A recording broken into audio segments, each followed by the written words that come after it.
Thank you very much for joining us. My name's Alex Fleming and I'm from the British Council, as it says there, and I'm joined by Alan Gebel, who's our Director India, and Tim Partridge from our partner Flying Object as well. We all believe that digital and creativity can bring the world together, especially when they're combined, and that's kind of what we want to talk about this afternoon. Charlotte, the clicker isn't... There we go. So, the British Council, who are we, is a question that we sometimes get asked in the UK because most of our work is overseas. So for more than 80 years, we've been working to foster a friendly knowledge and understanding between the peoples of the UK and the rest of the world, and we call this work cultural relations. We do this in more than 100 countries. We do it through teaching English and administering examinations, through education, through society and development projects, and we do it through the arts as well. So arts is one of our biggest programs, and it's really that we believe that art connects us, that there is a unique opportunity that the arts give us. It gives us an approachable way to reach people where other means can't. It builds trust between the UK and the rest of the world as well, and it gives us the opportunity to kind of create and represent distinct identities for our nations, for our regions, for different communities. It gives them voice, and I think it influences the way we see both ourselves and how we see others as well. So I'll just give you a few examples of the kind of projects that we do, as I think they kind of give you the best flavour of our work. So here we are in China introducing young Chinese audiences to the early silent works of Alfred Hitchcock. That was all presented with a live score performed as well. We work with digital artists and digital art all around the world. We've just been working in Sao Paulo with artists there to look at ways of creating new public digital art.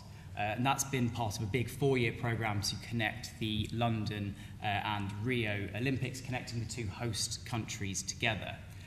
Most famously, one that people might recognise is we commission and run the British Pavilion in Venice. We commission the exhibitions in the Art and Architecture Biennales. So here's one of Sarah Lucas's famous custard yellow sculptures outside the pavilion last year. And we increasingly work in areas affected by conflict as well. So this is in Iraq, working on cultural heritage and protecting it. Here's a team from the British Museum, and they're working with their counterparts in Iraq to develop an emergency heritage management program. So all of these things for us are about creating a dialogue between the UK and the rest of the world. And that's something that we've been doing, as I say, for about 80 years now. One of the art forms that we do a lot of that in is film. In fact, we've actually been doing that since 1934. Film is the most accessible and popular art form worldwide. We know that because we've actually asked people all over the world what kind of arts content they want to engage in. But also, obviously, I think you can kind of tell that from the rise of things like Netflix. It's just such an easy way to engage. The way we've done it has changed a lot in the 80 years that we've been working, though. And so this is, I suppose, from us, a story about kind of adapting to a changing world, being a big organisation who's been doing all these things overseas since the 1930s. And one of the ways we originally started doing that in film is through a series of films about the UK, which were toured all over the world in the 1930s and 40s. We've just recently digitised that collection, and we've given it to people to remix and play with. And if you look at the films, it's quite different to the kind of way we project ourselves now. It's verging on propaganda, but in a very kind of open manner, I suppose, for the time that they were produced. And I'll just show you a little clip of what some of those films look like.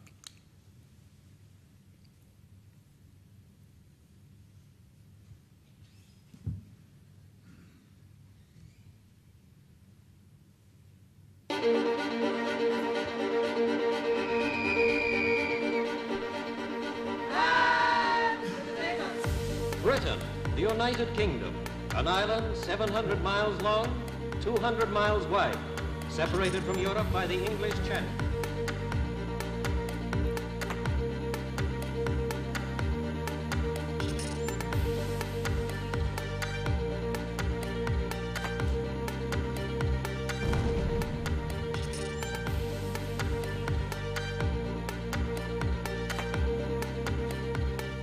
Making knives is still a job that requires the skill of the individual worker.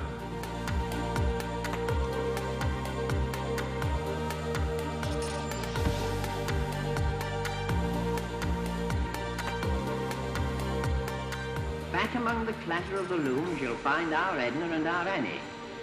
They say they get used to the noise and manage to talk by lip reading.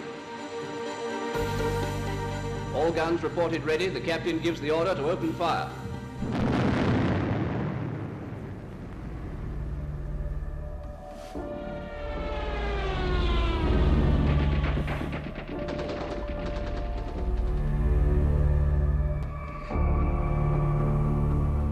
Out of the danger has arisen a great citizen army, the Home Guard. Clerks, factory hands, bank managers are trained in the very streets they may one day have to defend.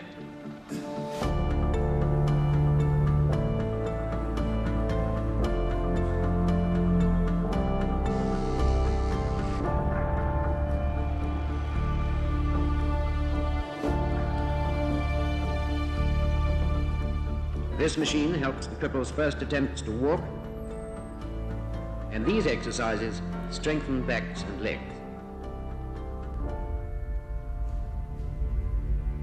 Well, there's not much more to tell you. You've seen how we look and how we work. Ah, yes, how we play.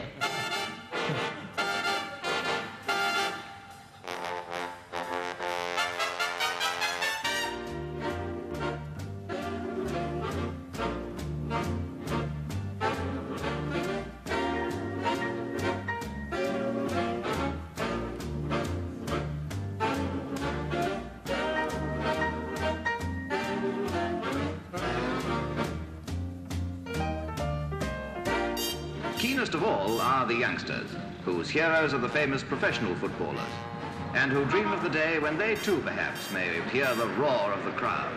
He's pushing it right through now. Golden through the rope hooks on the oblique angle and he shoots into the net. But don't go down there by hook.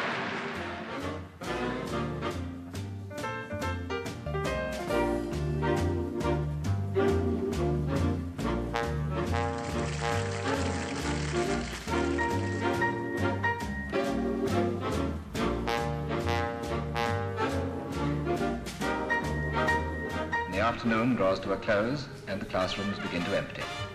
5 million British children are going home to tea.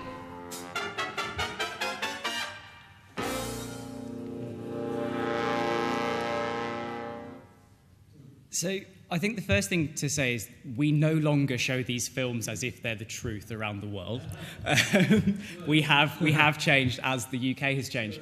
But I think they play a really interesting role today in terms of demonstrating the history of the country in the history of how we have approached international relations. And as I say, last year we digitised them with the help of Google, and we made them all available via Creative Commons. So anyone can take any of those films and they can remix them, reinterpret them in any way that they like, similar to the way we did there. We still use film today, though, massively. As I said before, obviously with things like Netflix, that kind of the rise of streaming video platforms, the quality of UK short film, and so on, has given us a huge new opportunity. It's enabled to continue us to do this kind of work in the digital age. So one of the things that we've been doing this year as part of Shakespeare Lives, which is the kind of year-long celebration to mark the 400th anniversary of Shakespeare's death, is to reinterpret a whole kind of set of Shakespeare's plays for a modern audience. In the background here, which is deliberately silent, is a reinterpretation of The Tempest. And we've done 12 of these, and they're kind of from hip-hop Shakespeare through to performances of Macbeth and so on. And it's given us an opportunity to reach kind of new audiences with these new interpretations as well for Shakespeare all around the world. I think that's really important because one of the things we've really found is that Shakespeare is everyone's. When you go to Mumbai or when you go to Colombia, people say, Shakespeare is very much part of our own culture as well. It is not a UK, a British thing that we're sharing with the rest of the world. It is everyone's. And that was one of the things that we really wanted to achieve with these interpretations. But moving beyond just showing people things, we really wanted to explore how we could make more of an impact digitally. One of the ways we've done that is through showing very different types of films, but also looking at new ways of engaging with people. And to talk about both of those, I'm going to hand over to Alan, who's going to say a bit more about 5 Films of Freedom. Sure. Hello, nice to see you. Thanks for having us here. It's very nice to... It's my first Edinburgh show. He's done about 11 or something, so you should ask him as a secondary school student. As a secondary school student, but he's very proud of it, so we should come to that. So I'm the director of our work in India. I was in Israel before that, and I'm also privileged to lead the team that created 5 Films for Freedom, and part of the team that created Mix the City, which you'll hear about.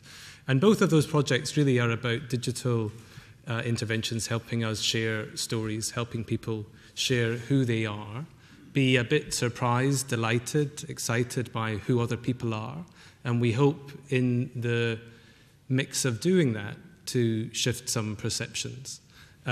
It's somewhat relevant to say that in the 30s we were set up to fight fascism, and there's a game on right now to describe what kind of world we want to be in, what kind of society we want to be in. And I hope that the projects that we're going to talk about will show you how we believe that culture, digital, sharing culture online, can help us define and create the sorts of societies that we want to be living in.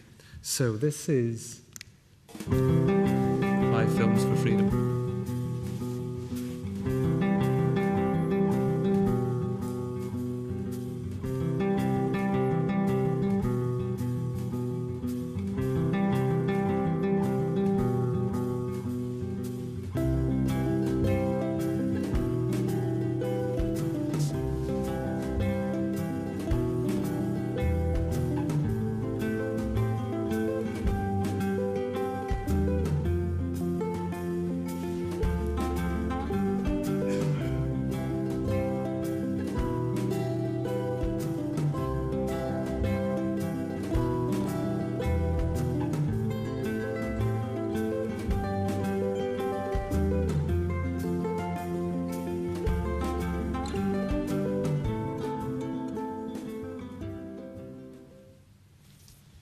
So, because we're the first, we're also the world's biggest online gay film festival. Someone here might be able to challenge us on that. But I'm going to tell you a bit about how we created 5 Films, what we're trying to do with it, and really why we've done that. Really, for me, digital allows us to hit the sort of one-arm bandit sweet spot, the 3 cherries of where we can get our work at its strongest. So taking a brilliant idea from Britain or Scotland, sharing it with the whole world, and doing that for a social purpose. And that's really what we tried to do when we wanted to create what became the British Council's first global campaign around freedom and equality, but actually our first campaign on something political like LGBT rights around the world. It's relevant for you to know that we're in about 110 countries today, lots of parts of the world where the human rights story has not finished, and some maybe where it hasn't started or started in a different way. And we wanted this campaign to enrich the whole conversation about what freedom and equality means and show that Britain, the British Council, Scotland had something to say about that. So I want to take you back to 2014 when this all started. 2014, Nigeria passed a law making same-sex marriage illegal in January. In February, the Scottish Parliament passed the Same-Sex Marriage Act in a different direction, which became legal in December that year. US courts across the country in Kentucky, Virginia, Michigan, Ohio started to say that laws against same-sex marriage violated the Equal Protection Clause in the Constitution. Uganda passed a bill criminalising same-sex relations. Then its court said that not enough legislators had been part of that decision. Malta approved a civil partnership bill, and India's Supreme Court started to recognise the third gender. And then in November, the British Film Institute, our wonderful partners, relaunched their player. And we saw that, and we thought that looked interesting. And in November 2014, we had this crazy idea that we would use this technology and create a festival, an online short film festival, but do it on gay films and see if we could transform really how the British Council operates. Because what we wanted to do was simultaneously broadcast these films in every country in the world and go straight to people. I wanted to find a way to broadcast gay content safely to people who might not be able to tell folk they're gay, or who might not be able to live the sort of life that we do here.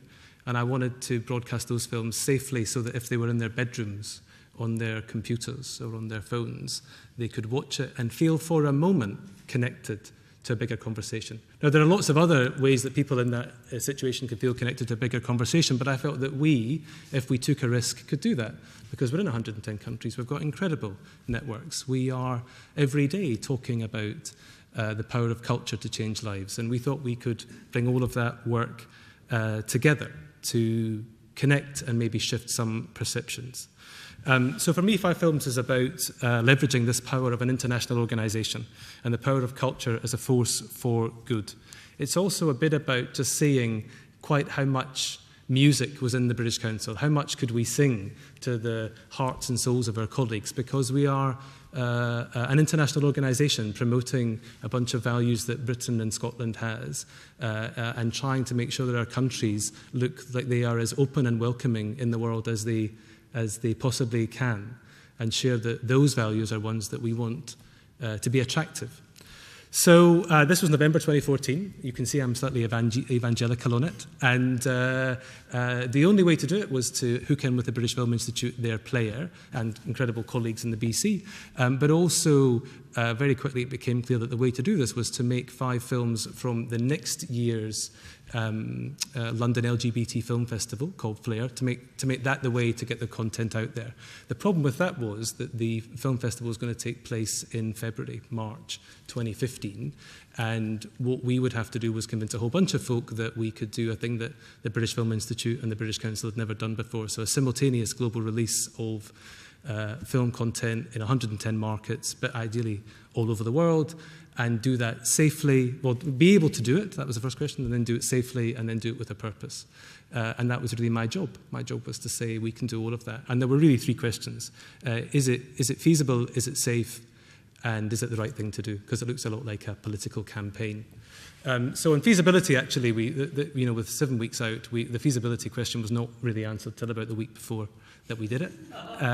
But that's when the best ideas happen, isn't it? I sort of think if you're in the vanguard, if you're in the very edges of your known universe, there's an enormous amount of value that you can extract if you get there. The risk is if you get there and miss it, there's an enormous amount of reputational damage that's done in the way. But for the stars aligned, not least of which because we got a brand new chief executive who was behind this project, but also nobody knew if he wasn't behind it, and nobody asked him. So while all that was happening, we kept going in our sort of ship through the seas. So the feasibility was a challenge because we were doing this simultaneous global release. But the next 2 questions were more important, really, around was it safe and should the British Council be doing it? Because the thing that we needed to make sure most of all was that we wouldn't put either the British Council and its 110 country operations at risk, or put anyone from the LGBT community at risk by doing this. Because what I really wanted to do was flip a model, because I think that one model of how we work could be a sort of 50s model where we are seeking permission to do stuff. I'm technically a diplomat, and very often the way to get things done is to seek permission from governments or partners, and what I wanted to do was broadcast right to people, to citizens, consumers, audiences, and not necessarily ask permission. But I wanted to make sure that it was safe to do that. So we have an incredible network in 110 countries. We've got maybe almost 10,000 staff today, and they really know their countries, they really know their markets, they really know their partners. And our job in those 7 weeks was to ask those colleagues around the world to say, how far can you go in this journey? How risky is it if we do this crazy thing? And we had sort of 3 answers, really. We can do it as the British Council, we can do it through partners, or we can't do it at all. And because I was sort of in this evangelical mode of this project, the 3rd answer wasn't good enough for me. So we decided that we would have 3 modes of playing in this project, that you could put it on our own media channels in places like Europe or the Americas. We'd find partners in places where it became more difficult.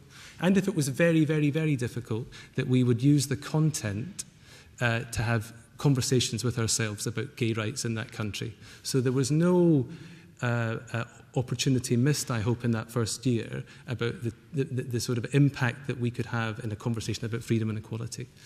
Then the next question was really, was it safe for the LGBT community around the world? Would an intervention from Britain, the British Council, of gay content streaming straight into bits of sub-Saharan Africa or Russia or China, would that put anyone in those communities at risk? And that was a very tough question to answer. Because if there was any sense that it would have, we wouldn't have done it.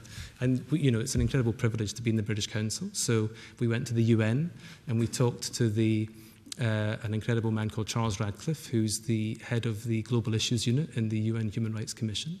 And he said, look, if there are risks to doing this, but the net position of continuing a conversation, even when there are risks, mean you should do it. And we'll support you. He also said it had taken them 18 months to get a sort of physical film festival started, so he wasn't convinced that I would come back to him 6 weeks later. But he said if we did, that they would be an enthusiastic supporter and partner, and I'm incredibly grateful to them that they did that. And then, luckily, these sort of things came together, our market insight, our incredible colleagues, our partnership with the UN, and importantly, the British Film Institute and its LGBT Film Festival found 5 films. 5 incredible films, short films, 5 incredible filmmakers who gave up their chance to have premieres in places around the world because they wanted to be part of this. And then the UN gave us one other piece of advice. They said, in your framing of it, call it freedom and equality, because those are concepts that we think are working right now that are harder for those that are against what you want to do, harder for them to be against it. If you go out and talk about principally being an LGBT film festival or talk about gay marriage, you may end up in a whole bunch of other debates that aren't really where you want to be. So very quickly it became about freedom and equality.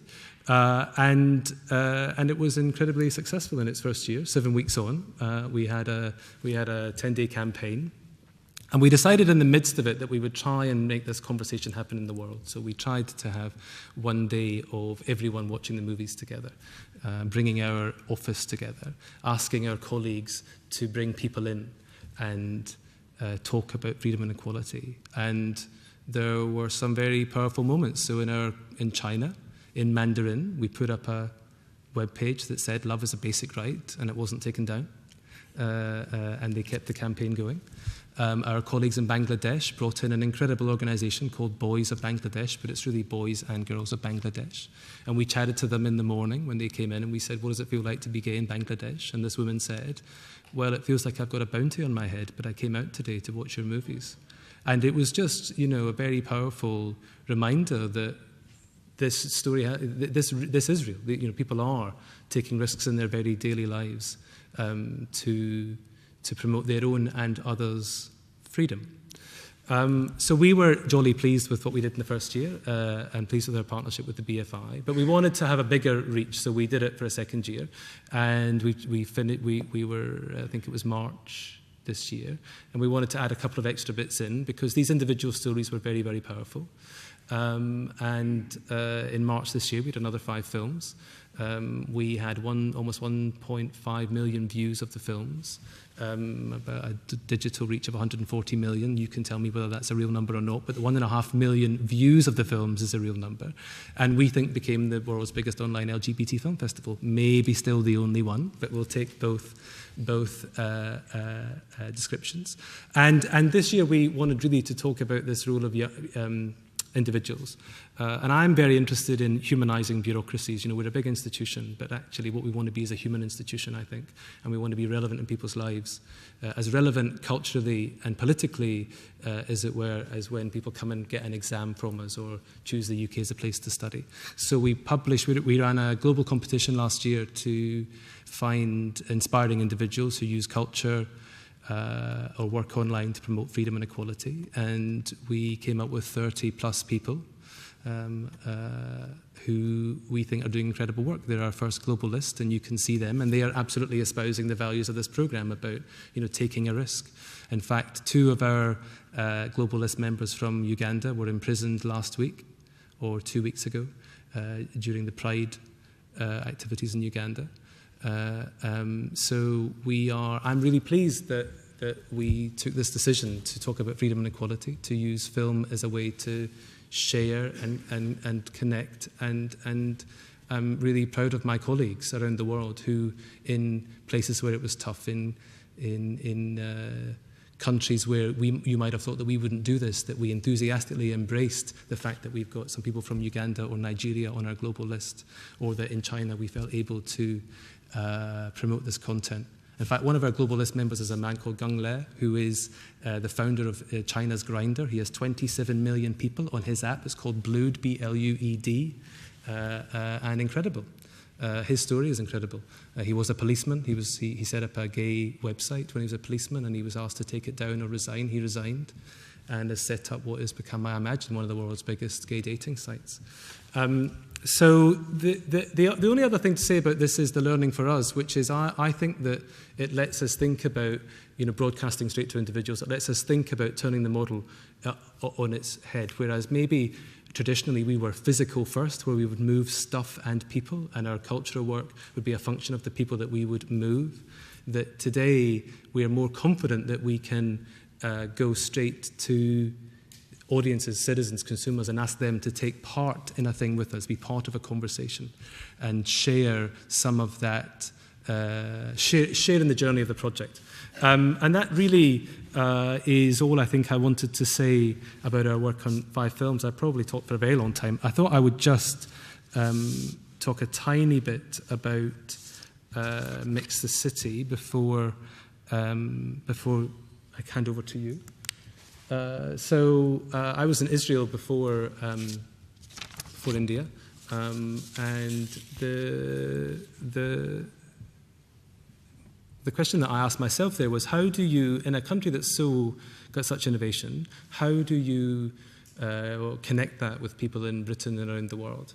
And also, how, again, could we connect with citizens around the world and try to avoid some of the other cultural currents that are going on?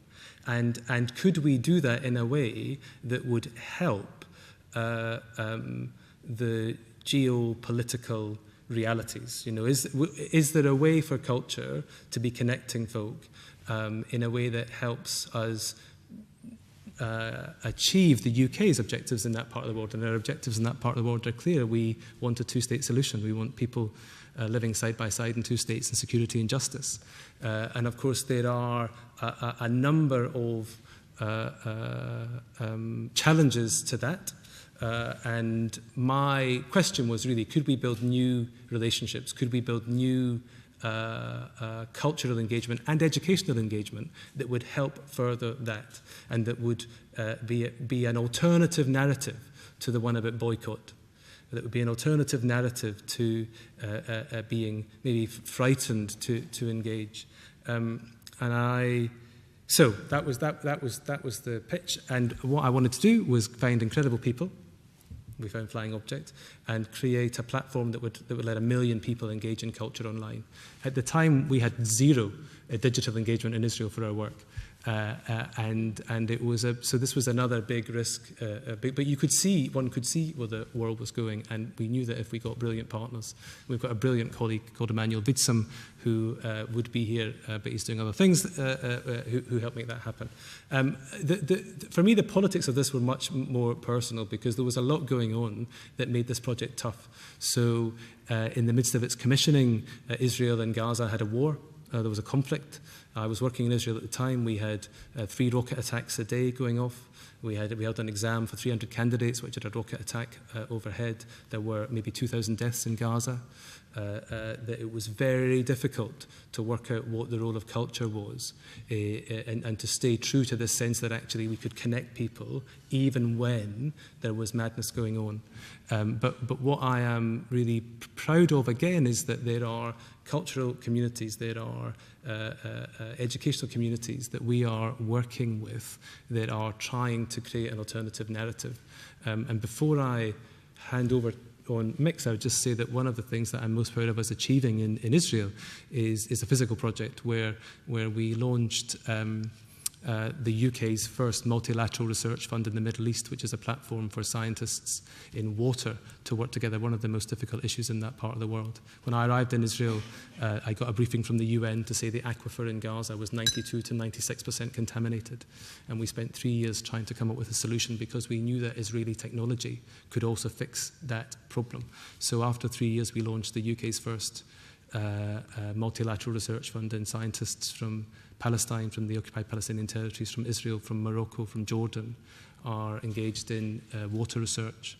We also launched a PhD program for Palestinian students to study at Israeli universities, again to build a community of scientists who are willing to work beyond borders, but to show that there are alternative narratives, there are alternative versions and visions for pretty intractable problems, and I'm very pleased that we did that. So mix is in that for me. You know, in the midst of it, we were thinking, how do you connect with lots of people? How do you deal with the political realities? How do you excite, surprise, and inspire people with the work that we do? And could we please do it with 1 million people? And that was the commission that we set you. Yeah, so hi there, I'm Tim from Flying Object. We are a London-based creative studio. We work on various content and experiences for arts organisations and brands.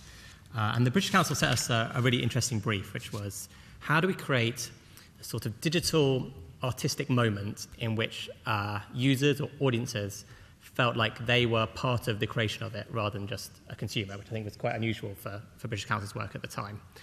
And it led us down an interesting process, which I'm going to sort of talk to briefly, but I thought it'd be good to sort of start with showing you where we ended up. So this is Mixed City Tel Aviv. It's an interactive music platform. So you arrive at the website, and we bring up 12 different musicians who were recorded all around the city playing their instruments. So it's now started recording your music video, and you can go in here and you can choose which instruments and which musicians you want to add to your mix. Each musician has 2 samples, so there's 24 in total that you can add. And there are a variety of kind of instruments that I'd seen before, instruments that I had not seen before, and people from different ethnicities all around the city.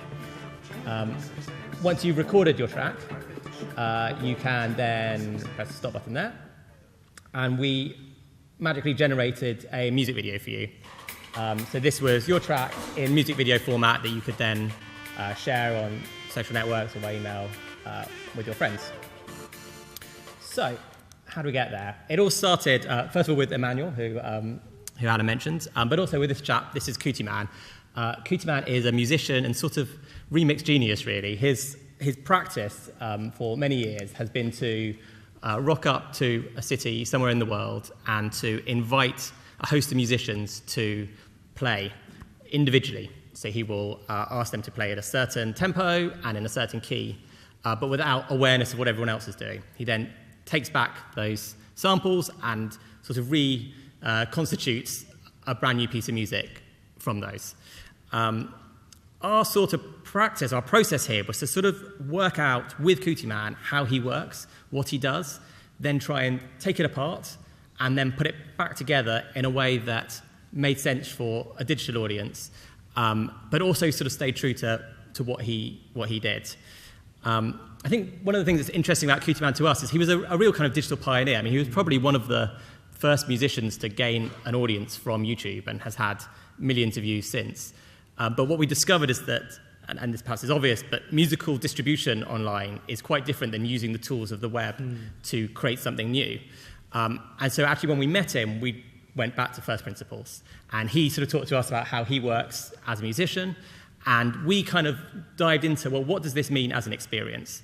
And one of the useful things for doing that was to look at, how have other organizations thought about using technology to create music? So we looked at a wide variety of things. I mean, here's just some examples. This is GarageBand. I mean, GarageBand is, I guess, a consumer-level piece of software, but is actually really quite complex in terms of sequencing and layering and building of tracks.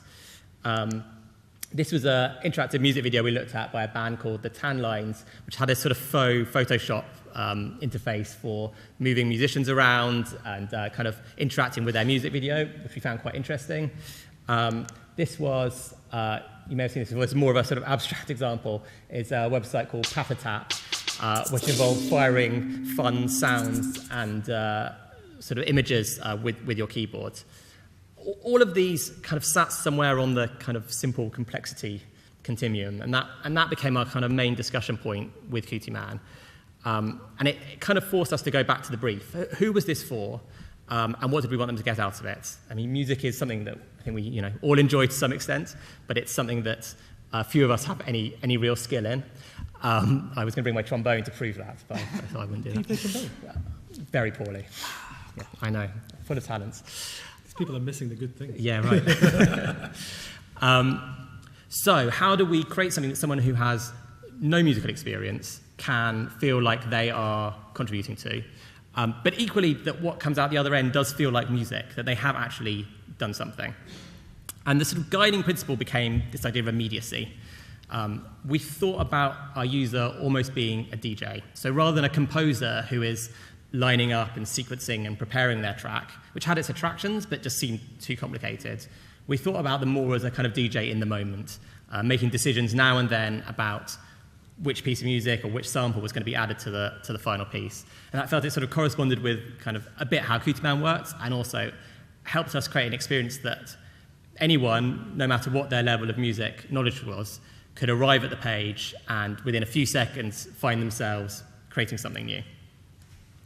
So sort of having decided the interaction that we'd be using, we kind of went our separate ways. Cootie Man recorded 12 musicians around Tel Aviv, 2 samples each, and then cut them and edited them so they could all work together.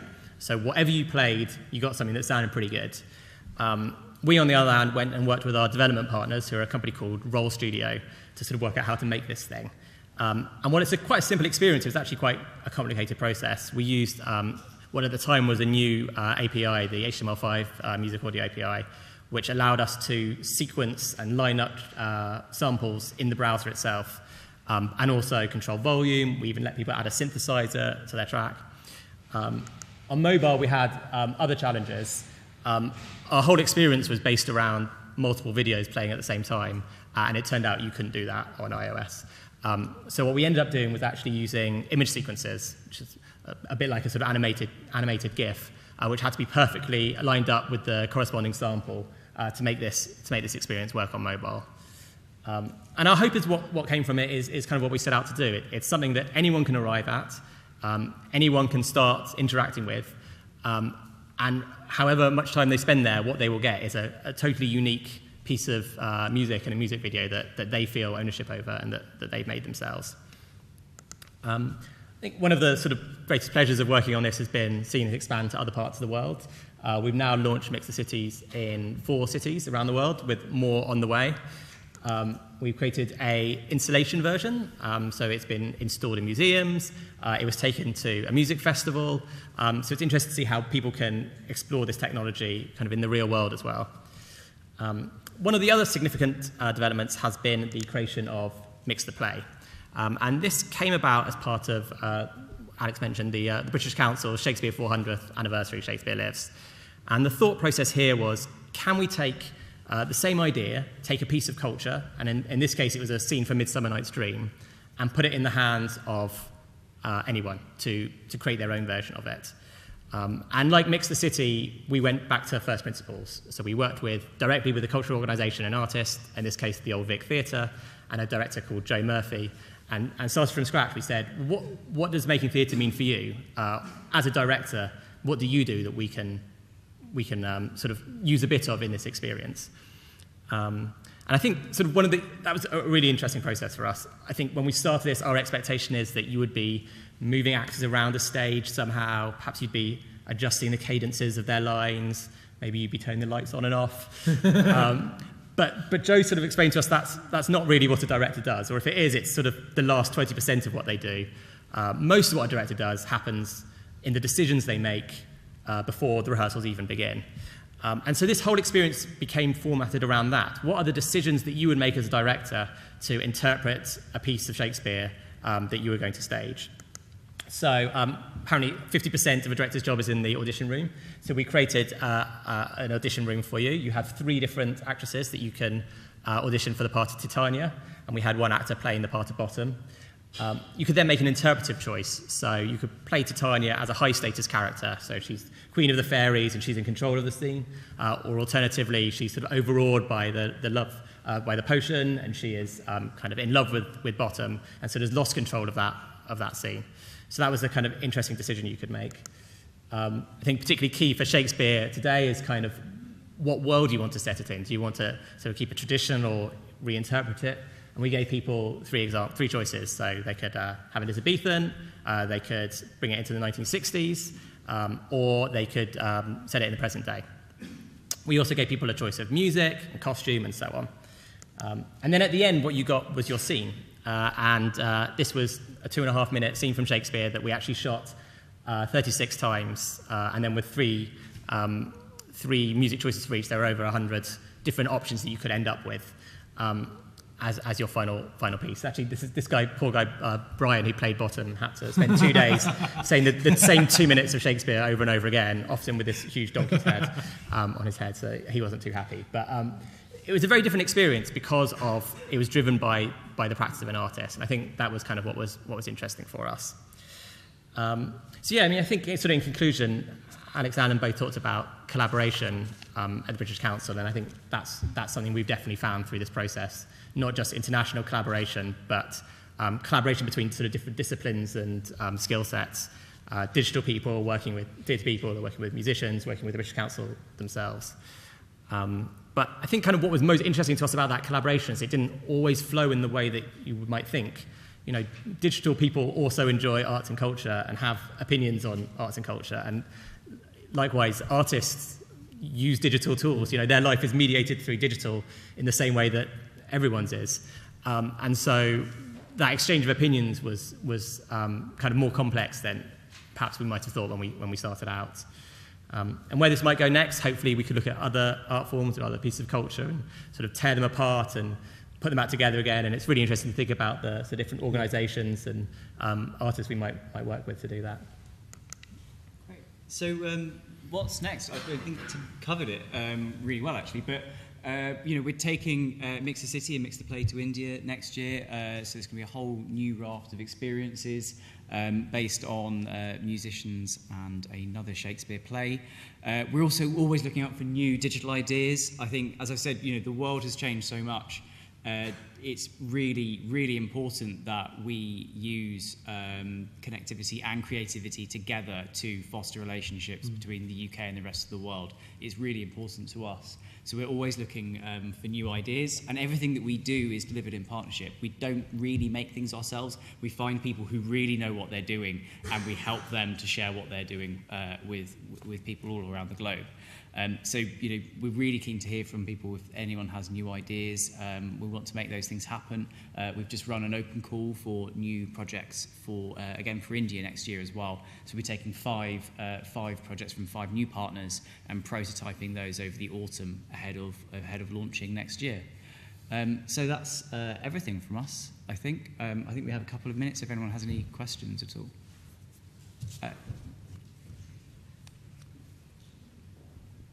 Hello, thank you. What an inspiring panel you all are. Thank you very much. I'm Jane Liscombe, I'm a content maker. I just wanted to ask a question about that open call. When is the deadline for that? Has the submissions already happened? Or? The deadline's just passed, actually. It was last month, unfortunately. But it's something that we want to keep on doing. This isn't going to be the only one. We've learnt a lot from the first one, but I expect we'll launch another one maybe early next year as well. But if you have ideas, as I say, there's all great ideas. Find ways of making them happen. Yeah, and who would it be within the British Council that you would approach, either via email or me yourself? Well done. Hello, Jane Liscombe. I'll be in touch. What's your phone number, Alex? exactly. 07584. But yeah, come to me. Twitter, obviously, at OneScoop, or email me. I'll share my details with you. Thank you.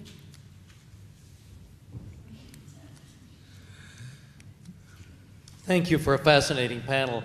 As a somewhat older gentleman, I have hope for the future in listening to the three of you talk about what you're doing now and my thinking about what might come next as a result of your collaboration. I'm with Queen Margaret University, and we just recently established the first ever LGBT bursary in our 140-year history, of which I'm very proud. But one of the issues that we had was risk and safety, which you addressed, because the people who are presenting the bursary obviously wanted the recipients to do publicity and so on, and of course we would only do that with their permission. So my question is, when you used the online film festival in countries where LGBT is still prohibited, were there any cautionary things that you gave to the users who were, or the viewers, because the internet has the most precise footprint. People can come literally to your door and cause trouble, trolls, right? So I'd like to know that, and then I have a question for you, sir. So go ahead. Okay, so it's a good question. We were very clear that these were decisions for individuals to take, and that we wouldn't want to put anyone at any risk. So we wouldn't want to ask people to view content that might put them at risk. We had a very interesting partner called Siphon, who this year screened the films for us. Siphon exists to provide a safe streaming platform for, amongst others, Voice of America into Iran and some BBC content. So there are some partners that can give you anonymized, people here know better than me probably, but anonymized ways to access content. But it's a very good question.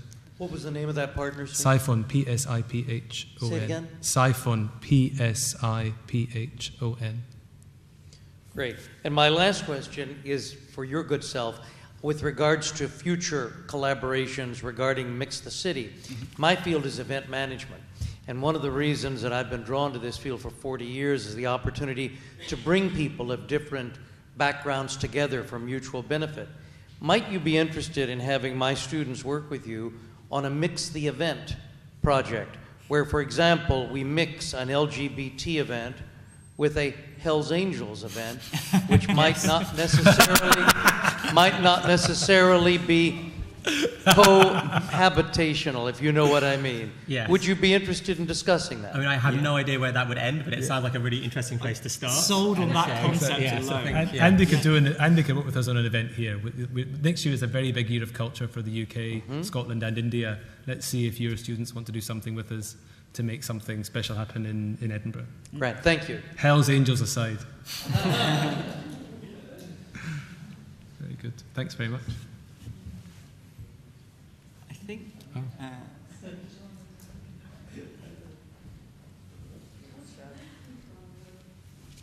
Sorry, I forgot to ask about the simultaneous streaming and how you... I've just done a big live event in Jakarta, which was using the internet to stream live, and the internet in Indonesia is obviously not that stable, and it was tricksy, and as you say, it can be minutes before the event goes.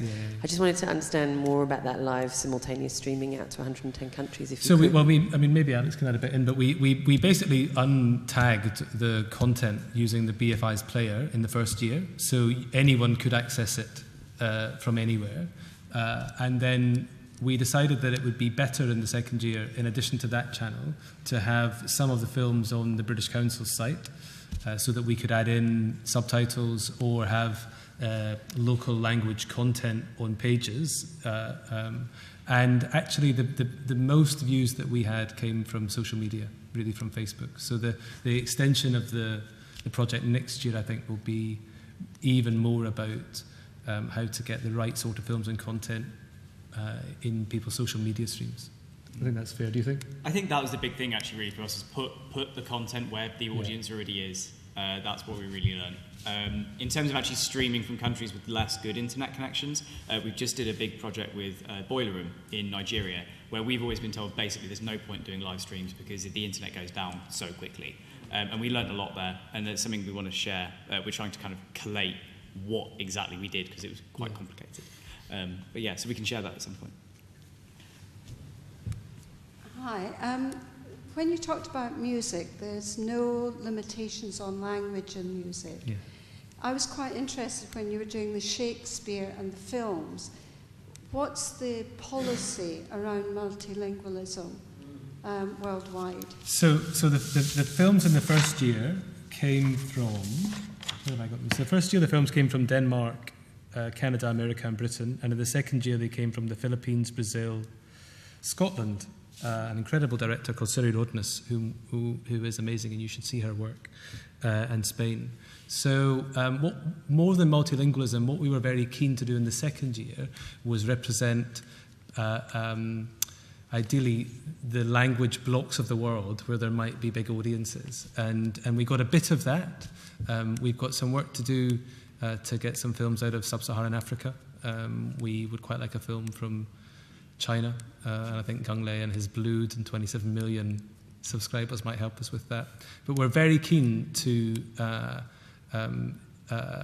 be connecting with those big language blocks, and those films had subtitles in the second year. You could watch them on YouTube with subtitles. When you were talking about the Shakespeare, Yeah.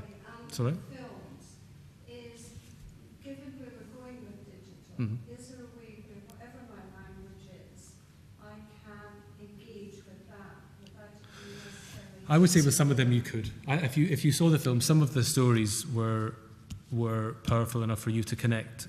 It's an interesting point, and we have some ideas about how you might next year address that.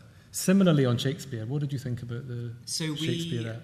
We generally, as a rule, do content with at least 5 languages worth of subtitles. So all the Shakespeare films have subtitles as well. It's just a practical thing that actually the most accessible way for us to do it is in English, and then provide it in Mandarin, Arabic, Latin American Spanish, Brazilian Portuguese, and another language which escapes me now. Did they say Arabic? Arabic, if not. And actually that covers most of the world by the time you've done those language translations. But it's just a practical decision that we have to make, unfortunately. Someone doing YMCA. I think we've run out of time, actually. So thanks a lot. Yeah, thank you very much. Thank you. Thank you. Good enough. Thank you. You did all the hard work. Thank you very much.